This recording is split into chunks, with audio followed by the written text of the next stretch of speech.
हे विद्येचे माहेरघर असल्यामुळे पुण्यामध्ये महाराष्ट्राच्या कानाकोपऱ्यातून विद्यार्थिनी शिक्षणासाठी येतात। कायम पुण्याने एक सुरक्षितेची वेगळी ओळख महाराष्ट्रामध्ये दिलेली आहे। यामध्ये कालच्या स्वारगेटच्या घटनेने खरंच मनाला वेदना होतात।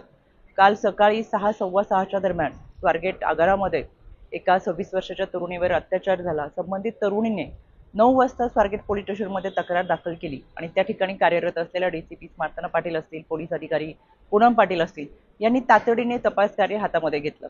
याच्यामध्ये त्या भागातील सगळे सीसीटीव्ही फुटेजचे कॅमेरे चेक करून त्या संबंधित तरुणीने आरोपीची सांगितलेली ओळख आणि त्या अनुषंगाने तयार केलेले स्केचेस असतील, फोटोज असतील, या अनुषंगाने पोलिसांची 8 पथकं ही कालपासूनच ग्रामीण शहरी भागामध्ये रवाना करण्यात आलेली आहेत। यामध्ये आरोपीचे सीडीआर असतील, लोकेशन असतील हे डिटेक्ट करून आरोपी पकडलाही जाईल। पण शेवटी त्या मुलीची सुरक्षितता फार महत्त्वाची आहे। तिचं आयुष्य हे लाख मोलाचं आहे। त्याच्यामुळे अशा घटना घडूच नाही याच्यासाठी सतर्क राहणं फार गरजेचं आहे। मी सातत्याने पोलिसांच्या संपर्कामध्ये आहे। याच्यामध्ये स्वारगेट पोलीस स्टेशनचं पेट्रोलिंग ही उत्तम पद्धतीने चालू असताना या रहदारीच्या भागामध्ये अशा पद्धतीची घटना घडणं हे दुर्दैवी आहे। या घटनेचे सीसीटीव्ही फुटेज पाहिल्यानंतर लक्षात येतं संबंधित तरुणी ही आरोपीशी बऱ्याच वेळ बोलताना दिसतीये।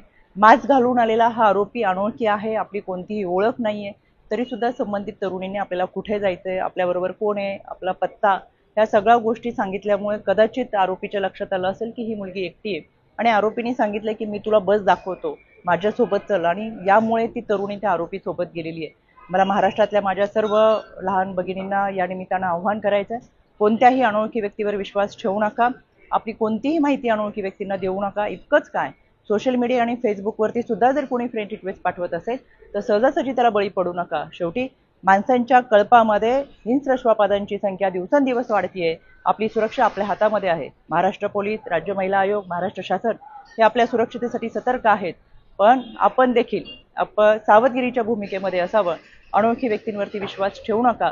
कोणतीही माहिती हवी असल्यास त्या भागातल्या शासकीय यंत्रणेकडे चौकशी करावी। स्वारगेट भागामध्ये आपल्यासाठी मदत कक्ष आहे किंवा 112 या क्रमांकावरती 1098 1091 या क्रमांकावरती माहिती विचारली तरी सुद्धा आपल्याला माहिती मिळू शकते।